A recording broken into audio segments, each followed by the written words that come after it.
ക്രൈസ്തവരുടെ നിരന്തര അഭ്യർത്ഥനകളെല്ലാം തൃണവൽക്കരിച്ച് ന്യൂനപക്ഷ ക്ഷേമ വകുപ്പ് വീണ്ടും മുസ്ലിം പ്രതിനിധിക്ക് നൽകി പിണറായി സർക്കാർ ക്രൈസ്തവ ന്യൂനപക്ഷത്തെ വീണ്ടും അവഗണിച്ചു. മാറി മാറി വന്ന മന്ത്രിമാർ ന്യൂനപക്ഷ ക്ഷേമ വകുപ്പിനെ മുസ്ലിം ക്ഷേമ വകുപ്പാക്കി മാറ്റിയതിനെതിരെയുള്ള ക്രൈസ്തവ പ്രതിഷേധങ്ങൾ ഒന്നും തന്നെ ഗൗരവത്തിലെടുക്കാൻ മുഖ്യമന്ത്രി തയ്യാറായിട്ടില്ല എന്നാണ് അദ്ദേഹത്തിന്റെ ഈ തീരുമാനം തെളിയിക്കുന്നത്. കഴിഞ്ഞ മന്ത്രിസഭയുടെ കാലത്ത് ന്യൂനപക്ഷ ക്ഷേമ വകുപ്പ് ഒരു വിഭാഗത്തോട് മാത്രം കാണിച്ച പ്രീണനം വീണ്ടും തുടരാൻ തന്നെയാണോ തീരുമാനം?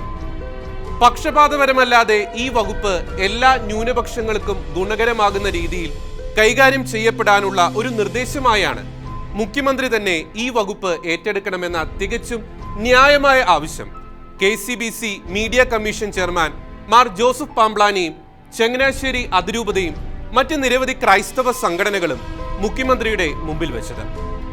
തെരഞ്ഞെടുപ്പിന് മുമ്പ് തന്നെ ഈ നിർദ്ദേശം ചില ക്രൈസ്തവ സംഘടനകൾ കത്ത് മുഖേന മുഖ്യമന്ത്രിയെയും പ്രതിപക്ഷ നേതാവ് രമേശ് ചെന്നിത്തലയും ഉമ്മൻചാണ്ടിയെയും അറിയിച്ചിരുന്നു.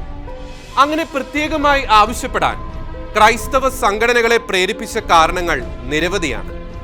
കഴിഞ്ഞ 5 വർഷം ന്യൂനപക്ഷ ക്ഷേമ വകുപ്പ് മന്ത്രിയായിരുന്ന KT ജലീൽ ആ വകുപ്പ് ഭരിച്ചത് മുസ്ലിം മതവിഭാഗത്തിന്റെ ക്ഷേമത്തിന് വേണ്ടി മാത്രമായുള്ള വകുപ്പ് എന്ന നിലയിലായിരുന്നു. ന്യൂനപക്ഷ വകുപ്പിന്റെ കീഴിലുള്ള ന്യൂനപക്ഷ വികസന ധനകാര്യ കോർപ്പറേഷന്റെ ഭൂരിപക്ഷം ഭാരവാഹികളും മുസ്ലിം വിഭാഗത്തിൽപ്പെട്ടവരായിരുന്നു. അതിനു പുറമെയാണ് 80-20 അനുപാതത്തിൽ കേന്ദ്ര ഗവൺമെന്റിൽ നിന്നും കിട്ടുന്ന ആനുകൂല്യങ്ങൾ പോലും തീർത്തും അനീതിപരമായി വിതരണം ചെയ്തത്. മദ്രസകളോട് ചേർന്ന് മാത്രം ഉന്നത വിദ്യാഭ്യാസ പരീക്ഷകൾക്കായുള്ള പരിശീലന കേന്ദ്രങ്ങൾ തുടങ്ങിയത് മറ്റൊരു ഉദാഹരണം.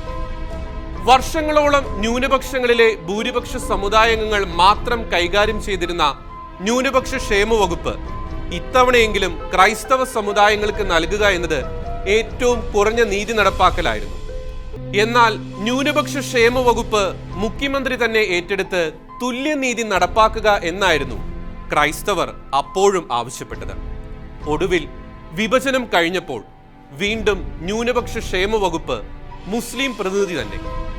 V. അബ്ദുൾ റഹ്മാനെ ന്യൂനപക്ഷ ക്ഷേമ വകുപ്പ് മന്ത്രിയായി പ്രഖ്യാപിച്ച ഈ സാഹചര്യത്തിൽ ന്യൂനപക്ഷത്തിലെ ഭൂരിപക്ഷത്തിനു വേണ്ടി മാത്രം പ്രവർത്തിക്കുന്ന മറ്റൊരു ജലീലായി അദ്ദേഹം മാറാതിരിക്കുവാൻ ശ്രദ്ധ പുലർത്തേണ്ടതിന്റെ പൂർണ്ണ ഉത്തരവാദിത്തം ഇനി മുഖ്യമന്ത്രിക്കാണ്.